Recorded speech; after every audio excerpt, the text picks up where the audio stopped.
All right, so here we go. We're starting out again on this. I'm putting the top piece on. The second wing built a whole lot better than the first wing did. I used a whole lot less glue. I was more careful with it. I used less pins. I can see why people use the T pins because when you go to remove pins from CA, you got to kind of twist them. So it was a pain in the butt using straight pins. Even though those white-headed pins there are thicker and longer, you need the T pins. So I'm not. There's no way I'm doing another build without T pins. And I started using medium CA instead of thin. I've had to make every time I go to Hobby Lobby, it's $20. So I went back and got a. I needed a dowel. I wanted a dowel rod. They didn't have it there, so I ended up picking up some braces you're going to see coming up, and I bought another bottle of thin CA, and I bought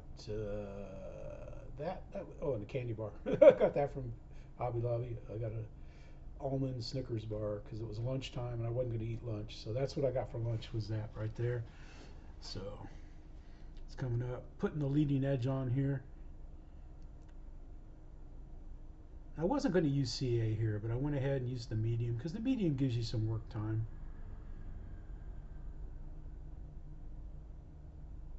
And all my CA joints are holding well, even even when I've done some breakage and had to go back and fix them. Because I tell you what, man, everything is fragile. Sitting there, it's tedious though. I mean, my video speeds are anywhere from on shorter videos it's 4 times, and on longer ones it's 8. This might be a 6 here because there's 18 clips put together for this part 2 video. It's taken me, I don't know, maybe 3 hours, 2.5, 3 hours to edit this, and we're doing the voiceover, so. But it's worth it. It's fun. I enjoy it. I enjoy the build. I'm here to tell you. But everything you don't take care of during the build, you're going to have to sand later. Like those supports, I should have maybe cut the notches a little deeper so they fit a little flusher. But balsa sand's easy. I just use my coarse is probably a medium sandpaper. The fuselage is going to fit over this sheeting area here. This is where the wing goes up under the fuse to help support it. And my sheeting doesn't look good. I'm going to probably tidy it up some more before I get the covering. But it's just like, I mean, I've spent maybe 2 days sanding on this wing so far. I can't stand the smell of sandpaper anymore, of balsa dust. Man, and I'll never complain about the price of an ARF, man, or those new like OMPs, PMPs, and Horizon's new ugly stick PMP. Because my God, the skill that those people have in the factory to be able to put these things together as fast as they do and as well as they do is amazing. I'm still playing with my audio on voicing over. I'm using OBS to voice over the video. If you hear, there's the helicopters are flying. They kind of come through a little bit in the building. This is 8 times here. I know this is 8.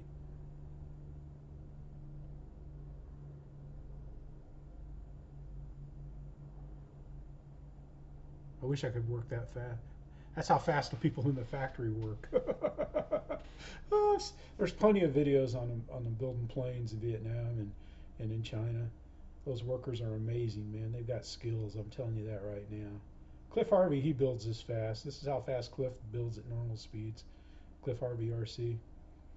Rick, if you're watching, buddy, thank you. Thank you so much, man. I really appreciate you. Oh, you need to build a kit, Jeff. You need to build a kit, Jeff. You need to build a kit, Jeff. Everybody, even the old guys at the Wiregrass RC. Yeah, Jeff, you need to build a kit one day. I can see why a guy was so proud of his plane, man. I've had this plane for 20 years. It's like, no kidding, it took you 3 to build it. I'm just kidding. Oh, every time I look at the wing, I think I'm going to cover that in clear covering. But I was going to order different ultra coat solid colors for it, but I don't think I'm going to. I'm gonna ride the horse I've picked. The Dremel made taking this stuff off so much easier. I put a new cutting wheel on the Dremel after I finished. It's pretty cool. You just there's a little right underneath the wheel there. You push down on that and you turn it and it keys in on the top. Now this is 10 times fast because this was, I don't know how long, I don't know how long I ran the camera. I can't remember.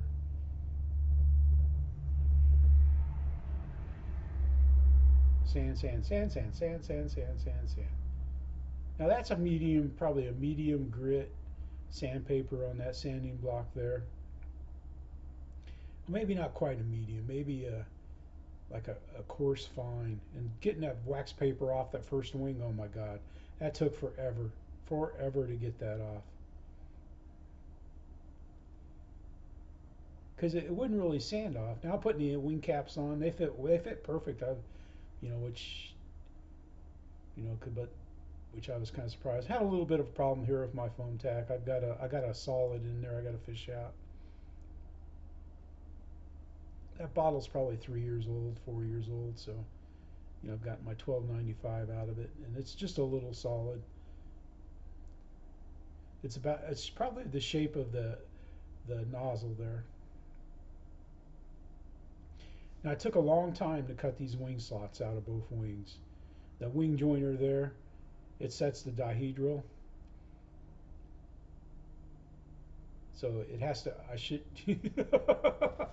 oh, I'm not going to do a spoiler on it, but thank God I'm using 30-minute epoxy. That's all I could say. Bob Smith epoxy. Hobby Lobby sells it. They had 5 minutes and 30 minutes, and it was I think $12.95 for the 2 bottles that you see there when we get to the gluing, which I thought was reasonable because I wasn't going to use. I planned on, if Hobby Lobby didn't have it, I was going to get some either at Lowe's or the hobby store in town.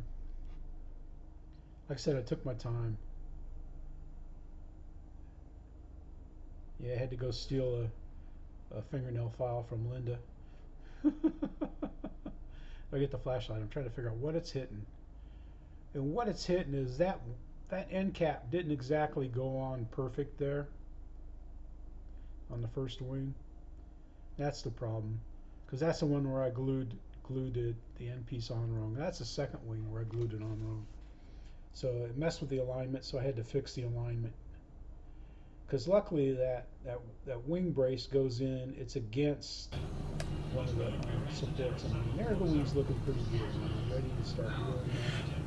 It's a test fit. I tested that. I actually played with this I waited a day before I started gluing.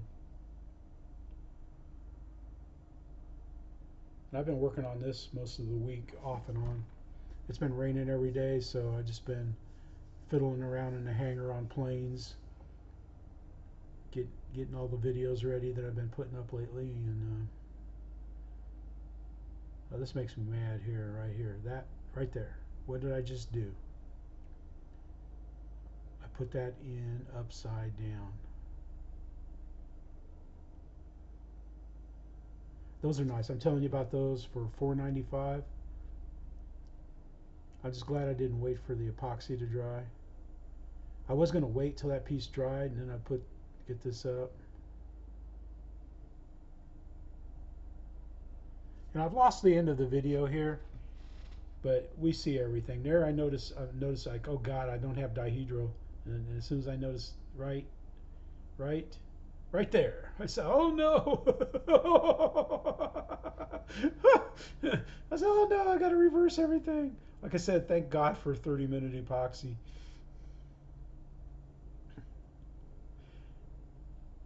And I kind of broke some of the supports there, but I fixed them easy. They were easy fix. there you have it. Thank you for watching. Subscribe, join Team Let's Go Flying.